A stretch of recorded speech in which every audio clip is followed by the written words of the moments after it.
Y con Listo. ustedes, el doctor Norman Becerra. Ahora sí. La evidencia que tenemos en el paciente pediátrico y toda la literatura va justamente basada en los pacientes adultos. Ese es un enorme problema. Las guías de la ATA nos permiten limitar o emitir recomendaciones. Sin embargo, estas recomendaciones, si ustedes revisan las guías de la ATA, un poco más del 70% de las recomendaciones son recomendaciones de expertos, y las guías de la ETA, las 2022 de la Asociación Europea, están limitadas justamente por más del 80% de recomendaciones en pacientes pediátricos que vienen de evidencia de los pacientes adultos. A modo general y de recomendaciones, recordemos que la estadificación inicial en el paciente pediátrico va de acuerdo al TNM de la octava edición de la JCC, que toma en cuenta tanto el tamaño del tumor como la invasión de estructuras adyacentes, la enfermedad ganglionar a nivel central y compartimentos laterales del cuello, y la presencia o no de metástasis a distancia. Entonces, esto permite estadificar al paciente y empezar el tratamiento o decidir el tratamiento, que de inicio va a ser un tratamiento quirúrgico. Pero después del tratamiento quirúrgico, el paciente pediátrico necesita una segunda o una reevaluación que va a permitir decidir qué tipo de pacientes van a ser o no candidatos a tratamiento con yodo, que es justamente el objetivo de esta charla. Si nosotros recordamos, hay algunos factores que predicen la persistencia de la enfermedad en los pacientes pediátricos. Si bien sabemos que es una enfermedad de una mortalidad a 20 años baja, cerca del 98% de los pacientes viven a 20 años, la persistencia de la enfermedad, llamémosle la respuesta bioquímica incompleta, la estructural incompleta, es muy frecuente en los pacientes pediátricos. Y esto significa que tenemos que tomar en cuenta algunos factores, como pueden ser la edad del paciente, el tamaño inicial del tumor, o la presencia o no de metástasis ganglionares en compartimentos centrales y laterales. Y son justamente estos tres factores los que mayor predicen la persistencia de la enfermedad en el paciente pediátrico. Ahora, dentro de las charlas que vi hace rato, tomaban en cuenta algunos factores que eran las mutaciones genéticas, la estadificación inicial, y eso es muy importante, que justamente vamos a retomar en esta charla. Dentro de estas curvas del artículo que les presento aquí del 2021, estas curvas de Kaplan-Meier, nos podemos hacer como muy evidente que la tiroglobulina postquirúrgica va a ser un factor predisponente para la persistencia o no de la enfermedad en los pacientes pediátricos. Y eso incluye a los pacientes de riesgo bajo o intermedio, y también en los pacientes de grupos de edad. Los 14 años son el punto de corte más frecuente en la mayor parte de los estudios pediátricos, y sabemos que por debajo de esta edad, la supervivencia libre de eventos en el paciente pediátrico es peor que en el paciente que tiene más de 14 años. Ahorita vamos a ver justamente por qué las mutaciones genéticas nos predisponen a este tipo de eventos y a estos desenlaces. Una de las cosas a las que estamos acostumbrados como médicos nucleares es justamente a la clasificación de riesgo de la ATA, pero de los pacientes adultos. Y la misma ATA nos hace una recomendación para los pacientes pediátricos. Dentro de los factores clave que yo puedo identificar, o que podemos todos identificar al momento de estadificar a los pacientes en adultos versus pacientes pediátricos, es que el paciente pediátrico, las histologías de riesgo no toman parte de las decisiones inicialmente de los mismos pacientes. Asimismo, las mutaciones como el BRAF tampoco forman parte de lo mismo. Ahorita hacemos un poquito más de énfasis.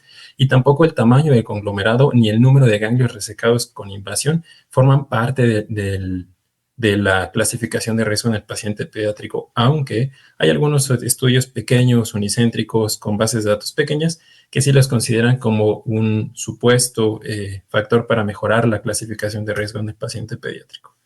Retomando lo que dieron en algunas charlas previas, las mutaciones genéticas son mucho más frecuentes en el paciente pediátrico, pero a diferencia del adulto, donde las mutaciones puntuales son el predominio, en el pediátrico las deleciones o las fusiones de los oncogenes son lo que predominan, y entre más baja sea la edad del paciente, menos mutaciones puntuales del BRAF lo que vamos a tener, y no así más fusiones o deleciones del RAS o del RET.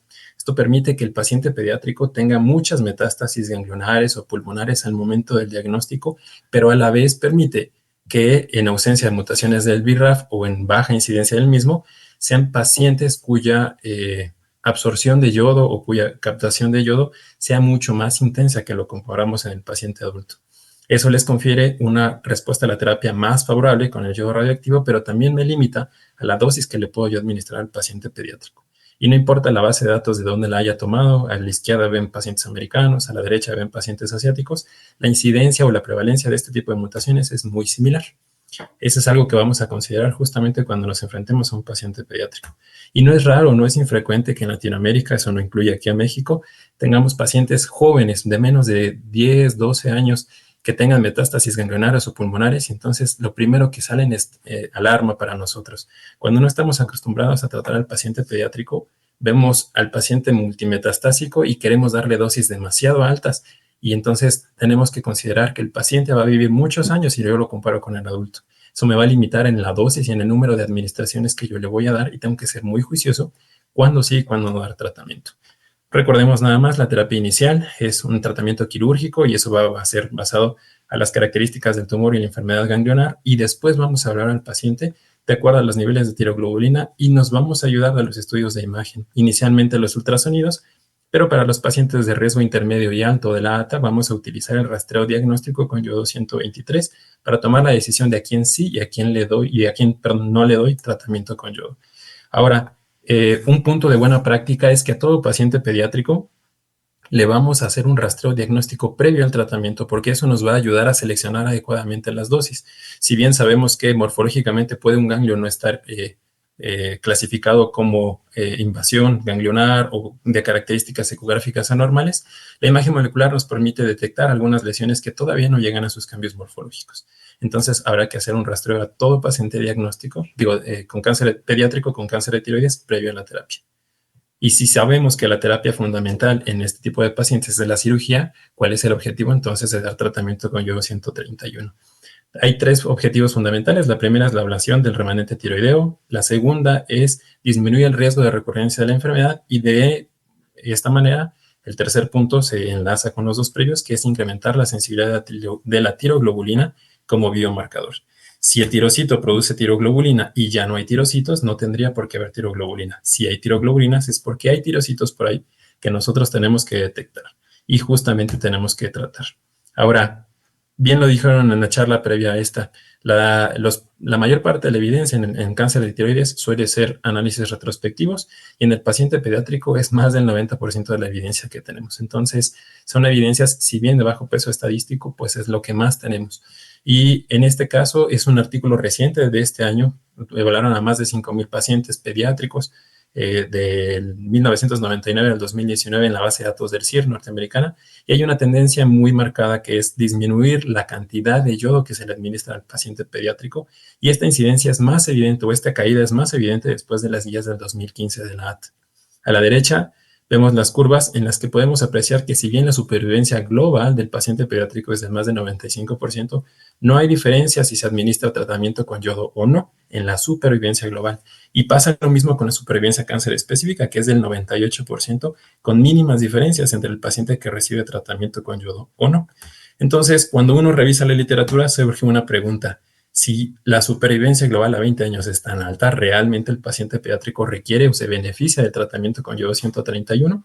Pues la respuesta es sí, porque si bien la supervivencia global es alta, la supervivencia libre de eventos es distinta.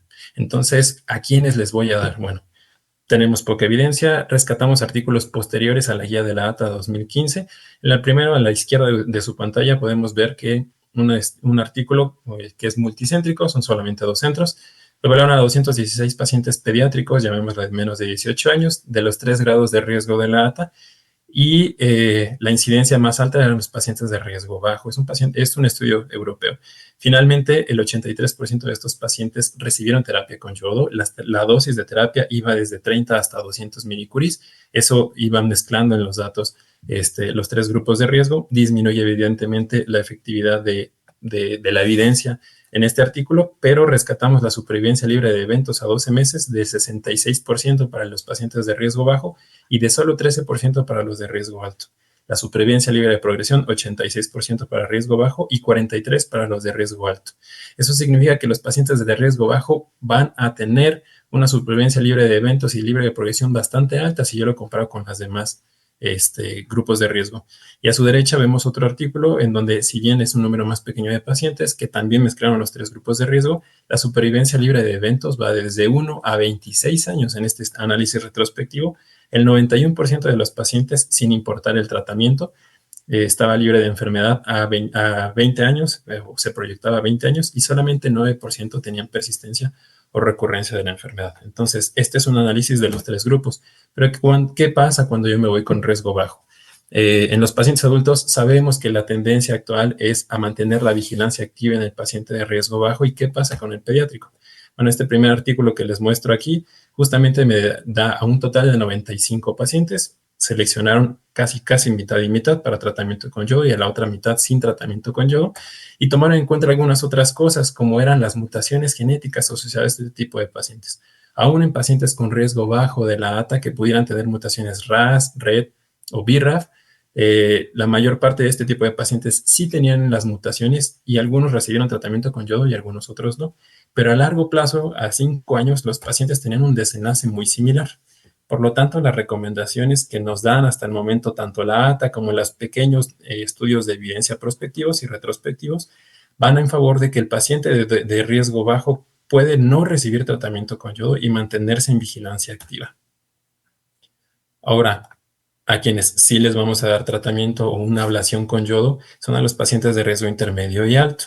Ahora, ¿cómo lo vamos a hacer o en qué intervalo? Estas preguntas surgieron justamente de mis residentes a los que les pregunté, bueno, ¿a ti qué te interesaría saber como médico en formación en el área de la medicina nuclear?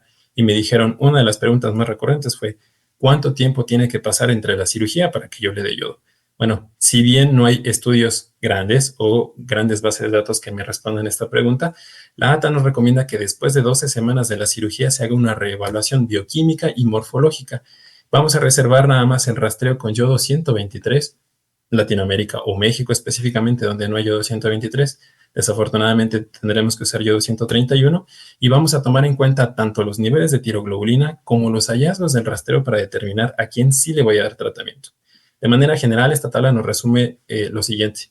Si el paciente tiene captación en lecho tiroideo, tengo que tomar en cuenta los niveles de tiroglobulina. Si están por debajo de 2, no le doy tratamiento ablativo. Si están entre 2 y 10 y hay evidencia de la enfermedad en lecho tiroideo, le voy a dar, o si están por arriba de 10, es definitivo. Pero los pacientes que tienen enfermedad fuera del lecho tiroideo, en enfermedad ganglionar, la primera oportunidad de tratamiento debe ser quirúrgica. Cuando el ganglio o el tumor no es candidato a resección quirúrgica, entonces sí entra el tratamiento con yodo. Y las enfermedades metastásicas a distancia también forman parte de la ablación con yodo. A modo de resumen, porque no es tan fácil de entender cuando uno empieza en esta vida como los residentes en formación, a quién sí le doy y a quién no. Sencillo y resumido de la siguiente manera. Aquellos que tengan persistencia local de la enfermedad con tiroglobulinas elevadas son a los candidatos. Aquellos que tengan enfermedad regional no resecable o metástasis a distancia son resecables.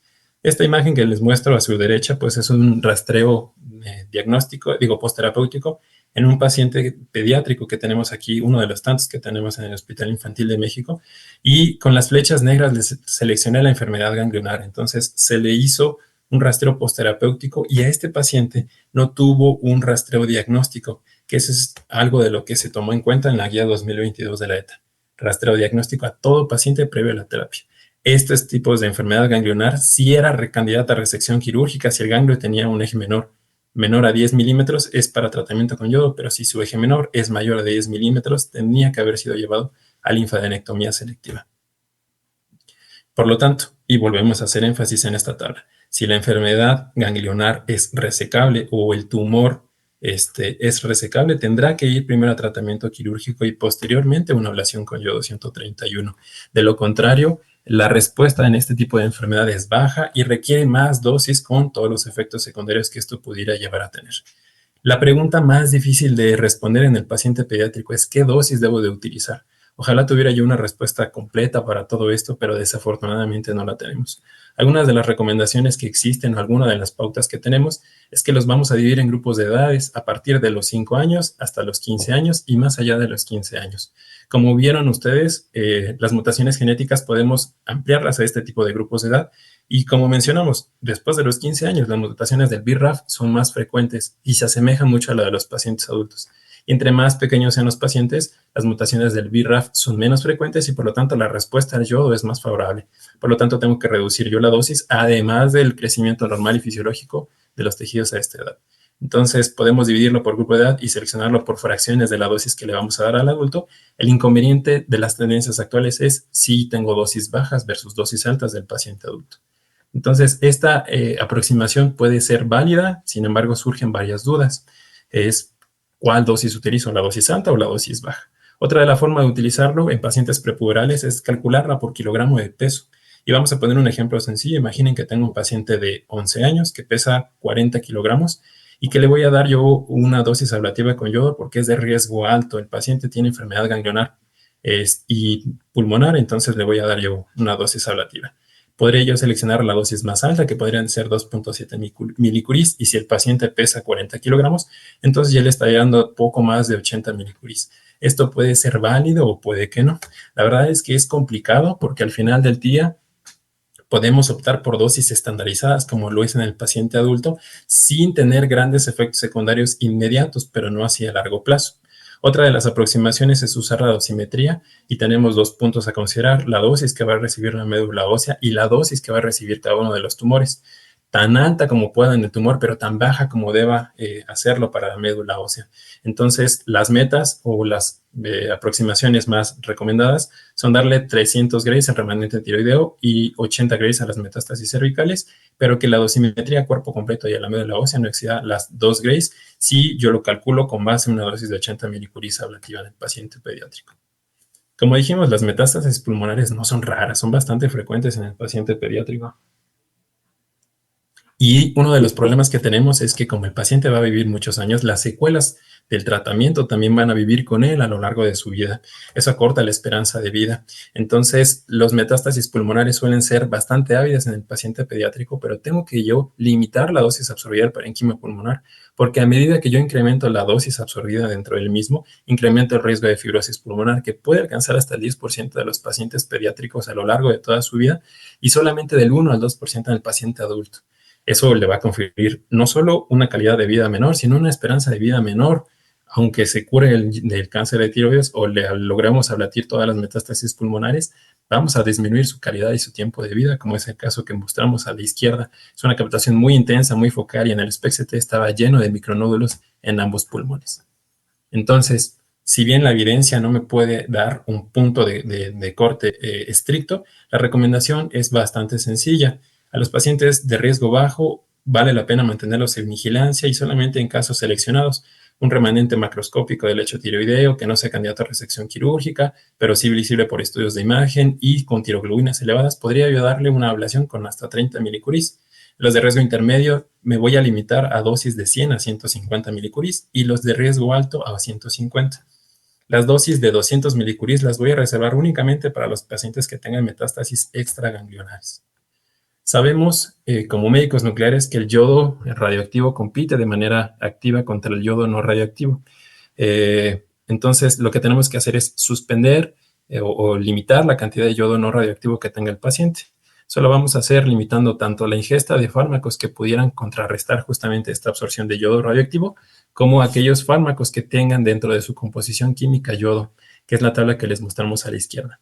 Las contraindicaciones siguen siendo las mismas absolutas y relativas que en el paciente adulto. El embarazo y la lactancia son infrecuentes en el paciente pediátrico, pero también hay pacientes pediátricos embarazadas o con vida sexual activa. En México, de acuerdo a las estadísticas que logré conseguir en este hospital, alrededor de los 12 años inician la vida sexual activa, y es algo que tenemos que tomar en cuenta porque son cosas que normalmente no preguntamos en el paciente pediátrico. En el adulto sí, preguntamos si ya iniciaron vida sexual activa, si tienen método de planificación familiar y les damos una recomendación para evitar el embarazo. En el paciente pediátrico de cajón normalmente no lo hacemos porque consideramos un pediátrico, pero recordemos, la inicio de vida sexual activa es más baja de lo que uno pudiera llegar a pensar en algún punto. Ahora, dentro de las cosas que tenemos como práctica común en el adulto es suspender la dieta alta en yodo o darles una dieta baja en yodo en un periodo de 14 a 21 días. Bueno, en el paciente pediátrico no hay estudios grandes, solamente reportes de casos o estudios retrospectivos pequeños que sí favorecen aparentemente la dieta baja en yodo, pero no hay alta evidencia de que la dieta baja en yodo sea estricta para el paciente pediátrico. En este hospital, donde yo me formé hace algunos años como residente y actualmente llevo más de un año trabajando ya como médico adscrito, no tenemos ese punto de práctica de suspender la dieta de yodo en el paciente pediátrico, y aún así puedo decir que prácticamente todos nuestros pacientes han tenido captación abundante de yodo con TSHs estimuladas por arriba de 30, aun si no recibieron una dieta baja en yodo. Entonces, si bien forma parte de un punto de buena práctica, la evidencia no es tan pesada a favor del mismo. Hay que suspender evidentemente la levotiroxina. Muchos pacientes pasan del posquirúrgico en vigilancia inmediata, niveles séricos de tiroglobulina, y se toma la decisión de hacer el rastreo, se le da tratamiento o no. Pero hay en algunos que se retrasa justamente este punto, se les empieza levotiroxina y se reevalúan y se piden niveles séricos de tiroglobulina no estimulada.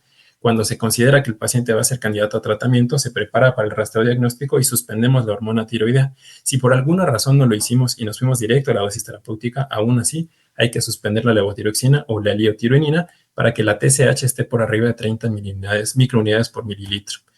¿Y qué pasa cuando yo no quiero hacer una estimulación endógena? Cuando no tengo la posibilidad, por la razón que sea, porque al paciente se le olvidó o porque el paciente decide que prefiere utilizar la TSH recombinante o nosotros así lo decidimos. Entonces, lo que tenemos que hacer es justamente utilizar la TSH recombinante y sabemos que una sola dosis alcanza por lo menos 30 microunidades por mililitro y la segunda dosis lleva por lo menos a 100 microunidades por mililitro. Esto disminuye la duración de los días de hospitalización para los pacientes pediátricos. Y algo que consideramos en cuenta en el paciente adulto es lo hospitalizamos por la radiación, tiene que permanecer solo y este tipo de pacientes se van a quedar solos hospitalizados durante este tiempo. En el pediátrico siempre tienen al cuidador primario, papá o mamá, generalmente es mamá.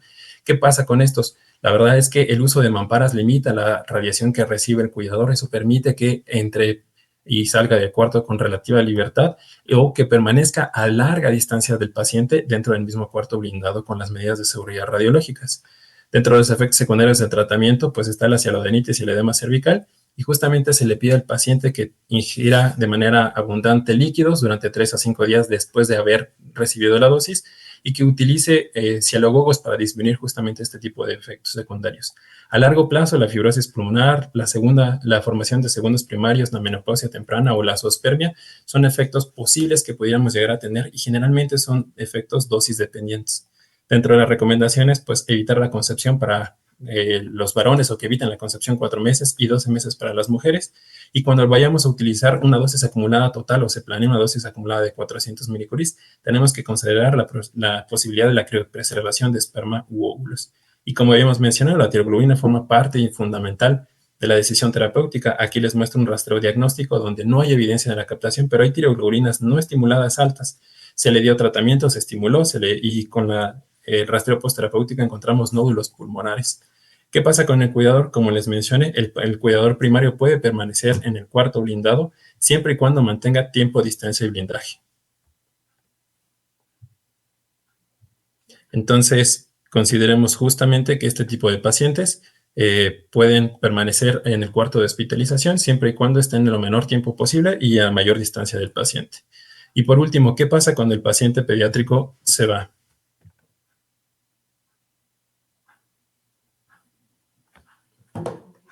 Cuando el paciente pediátrico se va a casa, lo que tenemos que realizar es justamente 48 horas donde no comparta utensilios ni descargue el inodoro menos de unas 3 ocasiones. La idea es limpiar el exceso de radiación que está dentro del cuarto blindado. Y a 7 días evitar la presencia de enfermedad. Ahora, preguntas fundamentales. ¿Existe un límite de dosis que puedo utilizar yo para mi paciente pediátrico? La respuesta es no. No hay evidencia de un límite de dosis. Sin embargo, hay que considerar que a mayor tasa de exposición o mayor número de dosis y mayor dosis va a disminuir la efectividad y la captación del tratamiento. Por lo tanto, hay que limitar el número de eventos que vamos a utilizar en el paciente pediátrico.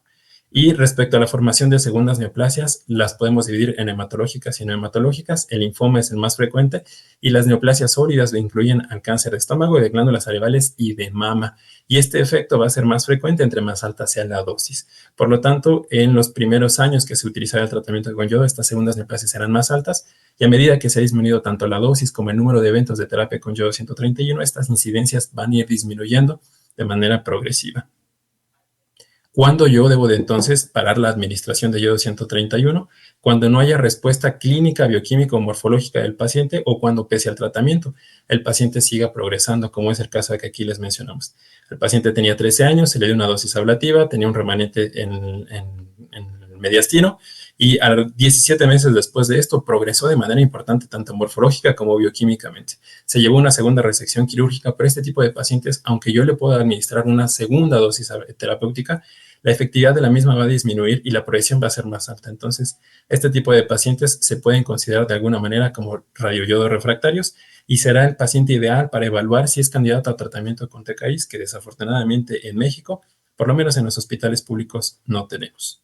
Y bueno, con los problemas técnicos que tuvimos, retardamos, perdón, un poquito la plática, pero eso sería todo por el momento.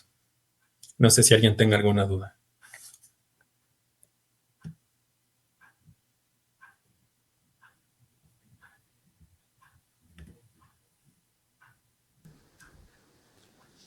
Preguntas cortas del auditorio. Doctor, felicitaciones por la exposición, en primer lugar. Y segundo, quería preguntarle, ¿cuál es la ventaja o si se podría obviar el paso previo del rastreo previo diagnóstico antes de la dosis terapéutica? ¿Cuál es el beneficio que ustedes encuentran, teniendo en cuenta el costo, la exposición a la radiación? Claro, la verdad es que este tipo de rastreos diagnósticos podremos evitarlo siempre y cuando, como punto de buena práctica, se le haga un ultrasonido cervical al paciente previo a seleccionar la dosis terapéutica. Nosotros en ocasiones llegamos a encontrar, y no es infrecuente, por lo menos en este país y en este centro que es centro de concentración, que les hacemos un rastreo diagnóstico y encontramos enfermedad ganglionar mucho más allá de las detecciones ganglionares por ultrasonido. Entonces, se reestadifica al paciente y si es candidato a resección quirúrgica, se manda a reestadificación quirúrgica y ya después de eso viene con nosotros. Si no fuese posible por la radiación, porque el paciente no está ahí, porque viene de lejos, porque el costo es demasiado alto, podemos hacer la dosis terapéutica siempre y cuando, insisto, tengamos un estudio de imagen que evalúe los niveles ganglionares cervicales antes de administrar la dosis terapéutica con yodo.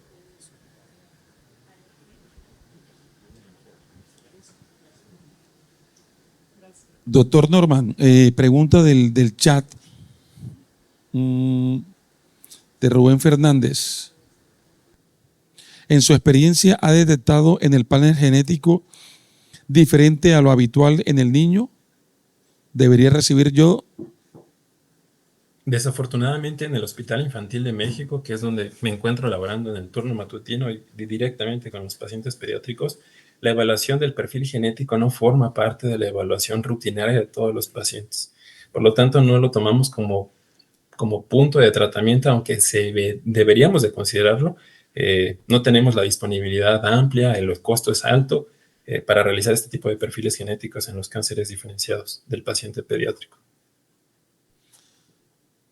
Doctor Norman, muchas gracias, felicidades por la charla, excelente. Y bueno, siempre es bueno tenerlo acá en Colombia, así sea desde la distancia.